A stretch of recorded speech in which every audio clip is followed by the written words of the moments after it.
Opa, muito bem. Deixa eu até tirar o meu retorno aqui. Como vão vocês?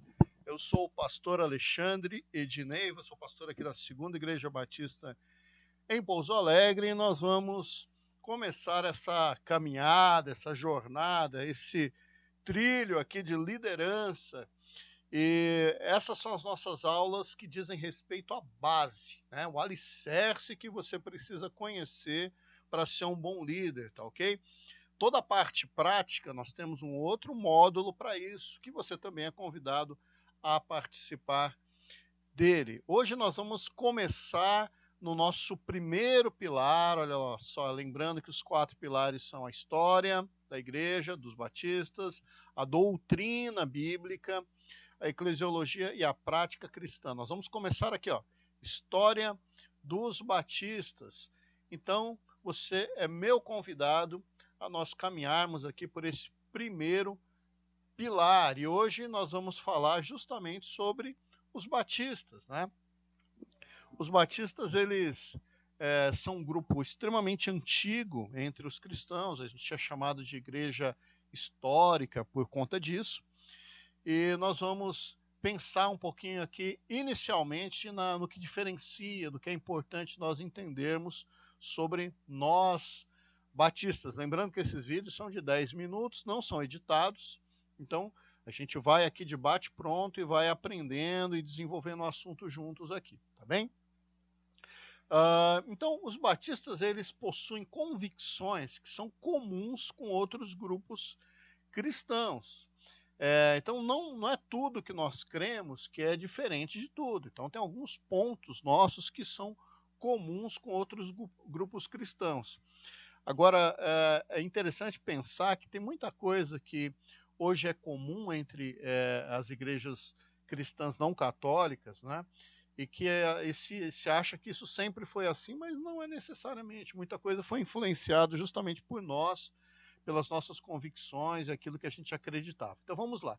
O que é muito comum entre a Igreja Batista e outros grupos? A primeira é a consciência de que Deus, ele é o criador de todas as coisas. Então, Deus, ele é soberano, ele é eterno e criador de todas as coisas. Isso aqui nós compartilhamos com inúmeros grupos cristãos. A segunda crença é justamente de que Jesus Cristo, ele é Deus encarnado, ele é a segunda pessoa daquilo que nós chamamos de Trindade. Nós vamos aprender um pouco mais sobre Trindade mais para frente. Cremos também que o Espírito Santo é o nosso guia e está presente dentro de nós, tá? Então nós cremos num Deus Pai, Criador de todas as coisas, em Jesus Cristo, Filho de Deus encarnado, Deus conosco, Emmanuel, o Espírito Santo como um guia presente dentro dos nossos corações. Acreditamos também que a Bíblia é a nossa única regra de fé e de prática, tá? Ou seja, a gente crê no que a Bíblia ensina e a gente faz o que a Bíblia manda que a gente faça. O contrário também é verdadeiro, a gente não faz aquilo que a Bíblia orienta a não fazer. Para nós, a Bíblia é a nossa única regra de fé e de prática. Não existe nada superior às Escrituras Sagradas, tá? Então, nenhum líder, nenhuma revelação, nada novo, nada antigo, nada supera as Escrituras Sagradas para nós, ok? E a última coisa aqui, a quinta coisa, que é muito comum entre os grupos cristãos e a nós também, é a consciência de que a igreja é o povo de Deus, né? A igreja, ela é formada por aqueles que Deus aceitou, que Deus salvou, que Deus permitiu que fossem escolhidos e salvos. Então, isso é muito comum entre vários grupos. Então, é importante a gente entender isso daí. Mas, existem outros pontos que nós divergimos, que que não é consenso entre nós e outros grupos religiosos. A gente vai falar deles agora, né? Então, vamos pegar aqui. Então, a Igreja Batista possui convicções agora diferentes de outros grupos cristãos. Então, eu vou destacar aqui apenas dois dos principais, que é o que vai realmente fazer muita diferença. O primeiro é a questão do batismo. Hoje em dia é muito comum, né, qualquer igreja evangélica, vamos chamar assim, batiza por imersão, né? Então isso é comum em 90% dos grupos evangélicos se batiza por imersão, mas nem sempre foi assim. Na próxima lição nós vamos aprender, inclusive, que o nosso nome batista se deu por conta da nossa convicção de que existe forma certa e forma errada de se batizar. Então o batismo para nós batistas, ele é sempre por imersão, né? Ou seja, o corpo da pessoa é colocado totalmente debaixo d'água, sempre de adultos que tenham a capacidade de se arrepender dos seus pecados e entregar a sua vida a Jesus Cristo.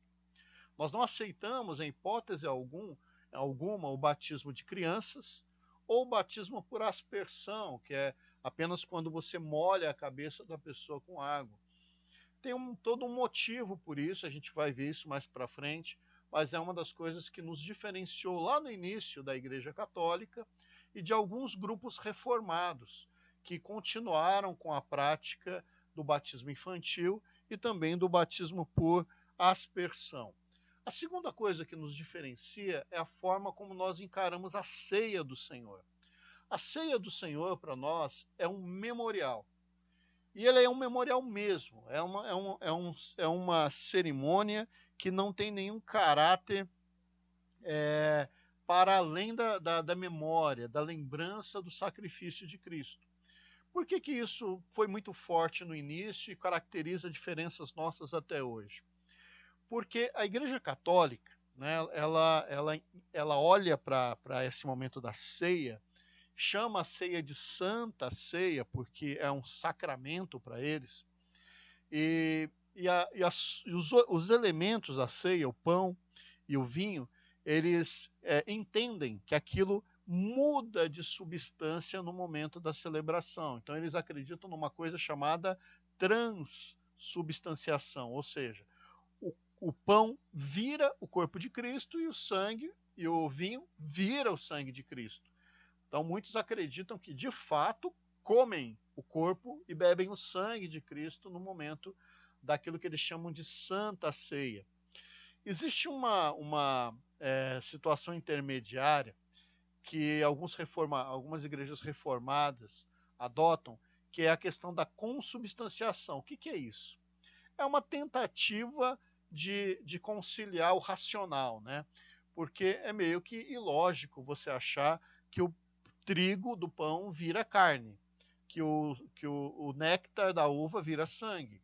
Então, se criou uma doutrina de que no momento da consagração dos elementos, ele continua sendo pão, continua sendo vinho, mas existe quase que uma fusão ali naquele momento, quando os elementos passam a ser também, simultaneamente, corpo e sangue. Tá? A gente também não acredita nisso. Parece muito mais aí um Frankenstein, né, uma maneira de você conciliar coisas inconciliáveis aí. E nós temos uma outra concepção de ceia, que é a presença espiritual ou presença mística. Você pode ouvir esse termo também no momento da ceia. Então, principalmente entre as igrejas pentecostais, tem a crença de que a ceia é um alimento espiritual, que existe a presença real e efetiva de Cristo ali nos elementos da ceia no momento da consagração.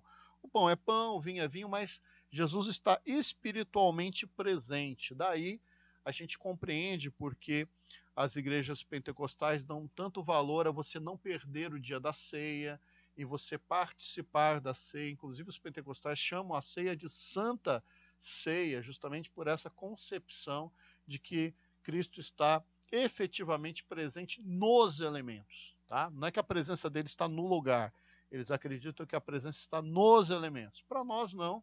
Para nós, a ceia ela é um memorial, e é por isso que nós não chamamos a ceia de Santa Ceia, mas sim ceia do Senhor. Tá bem? Então, isso acaba diferenciando a Igreja Batista de outras igrejas. Tá? E a gente vai entendendo isso cada vez mais à medida que a gente for estudando, que a gente for progredindo no nosso assunto aqui. Por hoje nós vamos ficando por aqui. É importante que esses vídeos eles sejam vídeos bem curtos para que vocês tenham condição de ir acompanhando com agilidade nessa correria do dia a dia, mas pensem sobre isso, leiam o livro e nós vamos tirando as dúvidas aí. Se você quiser mandar alguma pergunta, tanto aqui nos comentários do vídeo, quanto direto no WhatsApp, pode mandar, a gente vai atendendo na medida do possível, tá bem? Que Deus abençoe a todos e até o próximo vídeo.